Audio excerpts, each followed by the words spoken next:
I'm pleased to be on a panel with somebody from the Correctional Service. I'll provocatively state, however, that I'd be looking forward to find out what is it that the Correctional Service actually corrects. In my view, very little. And I completely agree the justice system is completely criminal and it should be studied that way. So what do we see when we look at addictions? Many of the addicts in the downtown east side, the ones that the police spend their time chasing in the streets, are actually people who suffer from severe post-traumatic stress disorder. People self-medicate depression. Prozac is intended to increase the levels of serotonin. Cocaine also elevates serotonin levels. People use cocaine to self-medicate depression. What dexedrine does, or Ritalin, is it elevates the level of dopamine. It actually calms down the hyperactive brain. What does cocaine do? What does nicotine do? Or crystal meth? Or caffeine? It elevates dopamine levels. People self-medicate ADHD. A good 30% of the people in jail in kids' country suffer from ADHD. That's why they're there. And when you do a brain scan on people who are experiencing a moment of emotional rejection, the same part of the brain will light up as if you stuck them with a knife. So the first question is not why the addiction, but why the pain? You want to know why the pain? I don't have a single female patient in the downtown east side who wasn't sexually abused as a child. That's why the pain. Because all the addiction substances actually are pain relievers. Cocaine is a local anesthetic. The men were also abused, if not sexually, then physically and emotionally, and abandoned and neglected. The child who has got very limited means of surviving the trauma, one way to survive it is to deaden his emotions, so because otherwise they're too overwhelming, he can't live with that much pain. Essentially what we're doing in this country with our so-called justice system is we're punishing people and jailing them for having been abused in the first place. And this is what the Canadian government is now spending $10 billion on, building more jails for these people, while they're starving the social system of support for kids with learning disabilities, kids with family problems, kids with behavior problems. Those services are being cut in the name of economic what? But why do we have receptors for a derivative of a poppy plant? Well, of course, the answer is we don't. We have receptors for our own opiates. And there's a term for that. Our own opiates are called endorphins. Why do we have that? First of all, they're pain relievers, physical and emotional pain relievers. You have to have pain in this life. Pain is an important warning. You also have to have some internal pain relief because too much pain is unbearable. Number two, opiates are the reward and pleasure chemicals. So when you have an ecstatic, gleeful, an orgasmic experience, whether physical or emotional, you have opiates. Now that's important for human life because without pleasure and reward, life becomes, as you can imagine, rather difficult. The third function of opiates is also the most important one. It can be summed up in one word: love. Without opiates, there's no experience of connection, attachment, and love. But that's not a luxury. In fact, love is a basic emotion without which life is impossible. Love is a basic emotion without which life is impossible. Now I want you to consider the following question. If a human being comes to the conclusion that without this particular substance, he or she will have no experience of pain relief, pleasure and reward, love and connection, just exactly how are you going to take that away from them? By putting up a billboard saying just say no? Same with the dopamine system. It's essentially motivation and incentive. So dopamine flows whenever you're seeking food, seeking a sexual partner, exploring a novel environment.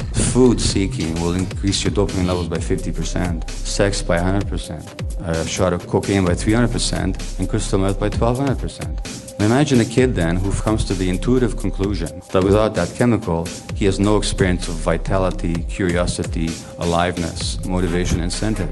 How are you going to take that away from him? By putting him in jail? By punishing him? There are a number of brain circuits involved in addiction. Impulse control is the capacity not to act on an impulse. When you do brain scans on drug addicts, that's not functioning well. So you're looking at people whose brains are actually not capable, relatively speaking, of withstanding the impulse. Because along with the many myths around addiction, one of them is that drugs are addictive. Well, clearly that's ridiculous. Most of you can go into a hospital and be given large quantities of morphine if you need it, and once the problem is dealt with, you're off the morphine and you barely even suffer withdrawal. Nicotine, food, sex, gambling, shopping, none of these are inherently addictive. In other words, the addiction doesn't happen because of the substance. So the whole emphasis of the legal apparatus on interdicting the substance is completely beside the point. The real issue that I'm raising here is what makes somebody susceptible. It turns out that the human brain, for the most part, develops under the impact of the environment. The person's stress response. It's when people are stressed that they go off and do something harmful to themselves, like eat too much or do a drug. The stress regulation mechanism of the child's brain is actually programmed because the dopamine receptors of the brain depend on the emotional states of the mother during pregnancy and early in life. The necessary condition for the development is the presence of non-stressed, non-depressed, emotionally available parenting caregiver, which is precisely what the addict never had. What's adult childhood experience? Physical, sexual, or emotional abuse, death of a parent, a rancorous divorce, violence in the family, addiction in the family, a parent being jailed. For each of these adverse childhood experiences, the risk of addiction in the adult goes up exponentially. So that by the time a male child has had 6 of these adverse childhood experiences, his risk of becoming a substance-dependent addict is 4,600% greater at 46-fold increase based on childhood adversity. These are then the people whose brains are susceptible, who are lacking the systems fully developed. When they meet a substance, it's the answer to the life's prayer. One sex trade worker, she said, the first time I did heroin, it felt like a warm, soft hug.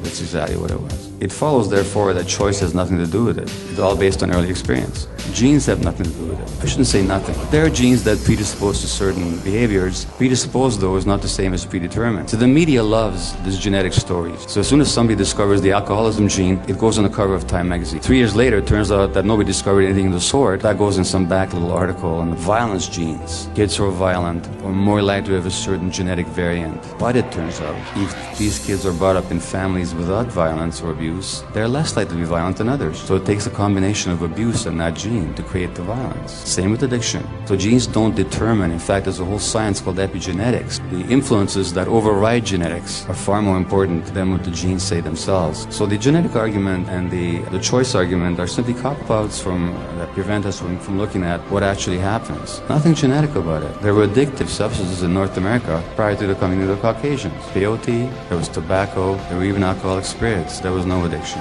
After that massive dislocation, historical horror that befell the Aboriginals in North America, that's when addiction becomes their response to all the pain. So when I go to native communities now, the trauma now is entrenched in the generations. It's passed on multi-generationally.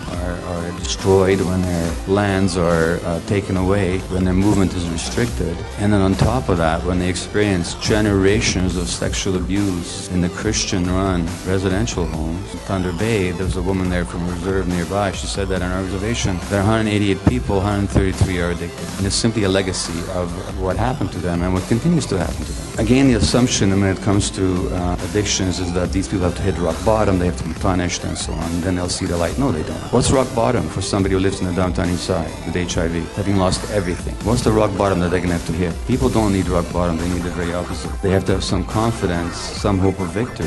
Victory is when you're treated like a human being, when you can look upon yourself with some compassion, when you realize that despite all that's happened to you and despite all that you've done, you're still a worthwhile human being. That's not the kind of victory our system gives people. The politicians thrive on creating enemies out of the most abused segments of the population. They thrive on creating fear of them. When you marginalize, ostracize, criminalize people, impoverish them, you're simply making sure that they're going to stay addicted. For the most part, the system is almost designed to keep people entrenched in misery. We're busy building jails.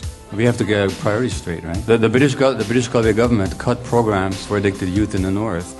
But it's got money to support Olympic athletes. So you tell me what our priorities are. Look, the use of psychoactive drugs has increased exponentially in the last several decades, including the children. In the States right now, there's 3 million kids on stimulant medications for ADHD. There are 500,000 kids on heavy-duty antipsychotics. Not because they're psychotic, but because we don't know how to control their behaviors. Because their environment has become so toxic for them that they simply are acting out all the time. There's this so-called biological psychiatry these days, giving drugs to change people's biology. But the understanding that the human psychology, that interpersonal neurobiology, that the neurobiology, the biology of our nervous system depends very much on our relationships, that's completely ignored in medical practice. That's the reality. When you ask me how to change that, I have no idea. I mean, I can talk till I'm blue in the face. I'm not pessimistic about it in the long term. I think at some point sanity will prevail. But the short-term outcome, it's very dismal as far as I'm concerned. When you look at the suicide rate, the school dropout rate, incarceration rate, and our country is spending $11 billion in jail. What's needed, first of all, is a massive shift of attitude. We spend, I don't know how many billions on supposedly bringing freedom and justice and education to the Afghanis. Oh, what a joke. In other words, it would take a massive reorientation of priorities and a massive commitment to be a bit humble and honest about what we're doing and what we've done. We haven't even begun to address that. My message is not to wait for the government to do any of that, because it ain't going to happen anytime soon. They're going to have to confront the abuse in their own communities. Never mind, without shame, without self-blame, but they're going to have to confront it. Because without confronting the abuse question, they're never going to confront the addiction question either. That's the first step. If we had that shift of perspective, I think the possibilities would be infinite. Would be infinite, infinite, infinite.